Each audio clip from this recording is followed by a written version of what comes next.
हिंदू भाइयों, इस वीडियो को जरा ध्यान से देखिएगा। मैं कोई हिंदू मुसलमान करने नहीं, सिर्फ आपकी आंखें खोलने आया हूं। गौतम खट्टर नामक यूट्यूबर ने गोवा में परशुराम जयंती के दिन एक भाषण दिया, जिसमें सेंट जेवियर की सच्चाई सबके सामने रख दी, जिसके नाम पर हमारे देश में बहुत सारे कॉलेज, यूनिवर्सिटी और प्राइवेट स्कूल चलते हैं। जिसके बाद गोवा में रहने वाले ईसाई धर्म के लोगों की भावनाएं आहत हो गई और इतनी भावनाएं आहत हुई कि गोवा पुलिस भी दबाव में आ गई। गौतम खट्टर को गिरफ्तार किया, उसके साथ साथ उसके छोटे भाई को भी गिरफ्तार कर लिया। तो सबसे बड़ा सवाल कि सेंट जेवियर कौन था, कितना महान कार्य किया था, जिसके बारे में बोलने पर पुलिस एक्टिव हो गई, ईसाइयों की धार्मिक भावनाएं आहत हो गई और तुरंत से गिरफ्तारी भी हो गई। तो सर सेंट जेवियर फ्रांस से गोवा आया था 1542 ईस्वी में। तब गोवा में इंडियन का शासन नहीं था, बल्कि पुर्तगालियों का शासन था और गोवा का राजा पुर्तगाल का राजा था। सेंट जेवियर पुर्तगाल के राजा को लेटर लिखता है कि मैं गोवा में अपने ईसाई धर्म का प्रसार करना चाहता हूं, और इसमें पुर्तगाल का राजा जम के मदद करता है। फिर हिंदुओं से जबरदस्ती धर्म परिवर्तन कराया जाता है, तलवार की नोक पर धर्म परिवर्तन कराया जाता है, कई सारी मंदिरें ध्वस्त कर दी जाती हैं। जाहिर सी बात है, कोई भी धर्म परिवर्तन प्यार से तो करेगा नहीं, या तो डर की वजह से करेगा या लालच की वजह से करेगा। तो ये लोग डर फैलाते हैं अपना, क्योंकि गोवा में पुर्तगाल का शासन था, और इतना डर फैलाते हैं कि बहुत सारे लोग डर की वजह से हिंदू धर्म छोड़ करके ईसाई बन जाते हैं। इसके बाद गोवा इंक्विजिशन की स्थापना होती है, और इसका यह काम था यह देखना कि जो व्यक्ति ईसाई धर्म अपना लिए, क्या वो ईसाई धर्म के नियमों का पालन कर रहे हैं या सिर्फ उन्होंने अपना लिया है। कहीं ऐसा तो नहीं कि अपनाने के बाद हिंदू धर्म का ही पालन कर रहे हैं।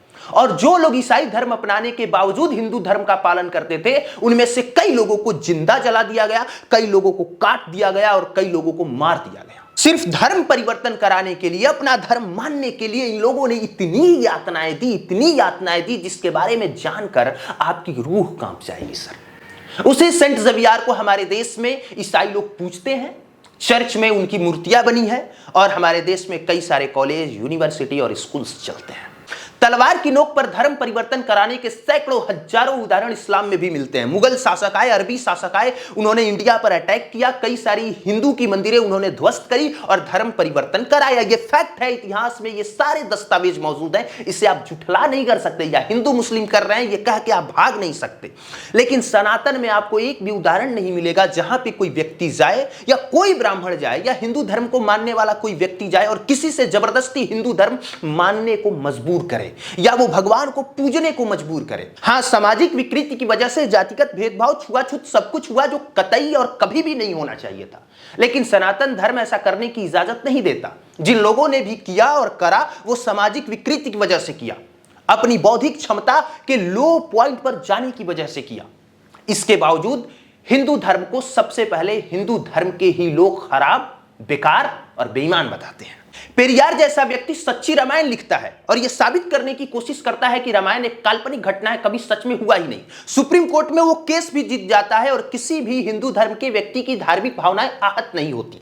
वहीं दूसरी तरफ नुपुर शर्मा जैसी महिला जब मोहम्मद पैगंबर साहब का सच सामने रखती है कि मोहम्मद पैगंबर साहब ने 6 साल की लड़की आयशा से शादी किया था, तो सिर्फ देश ही नहीं, पूरे विश्व के मुस्लिम कंट्रीज में बवाल मच जाता है और पूरे मुस्लिम कंट्री नुपुर शर्मा का विरोध करने लग जाते हैं। जबकि यह फैक्ट है, अभी भी आप गूगल, चैट जीपीटी, ग्रोक कहीं से पूछे या कोई भी पुस्तक निकाल के देखें कि क्या मोहम्मद पैगंबर साहब ने सच में 6 साल की आयशा से शादी किया था, तो आपको सच सामने आएगा कि हां, कहीं कहीं दस्तावेज में 6 साल बताया जाता है और कहीं कहीं 13-14 साल बताया जाता है, लेकिन 18 और 20 साल तो नहीं बताया जाता। यही सच नुपुर शर्मा ने रखा और बवाल मच गया, पूरे देश में बवाल मच गया। गौतम खट्टर ने सच सामने रखा कि सेंट जेवियर किस तरह से हमारे देश में आया, तलवार की नोक पर जबरन उसने धर्म परिवर्तन कराया, और ऐसे लोगों को भी चर्च में जगह दी जाती है और पूजा जाता है। इसके बाद ईसाई धर्म के लोगों की धार्मिक भावनाएं आहत हो गई। मतलब कहने का मतलब समझिए कि दूसरे धर्म का जो फैक्ट है वो भी अगर आप कहें, पूछें तो बवाल मच जाता है, आपको सलाखों के पीछे डाल दिया जाता है, आपके बोलने पर रोक लगा दी जाती है।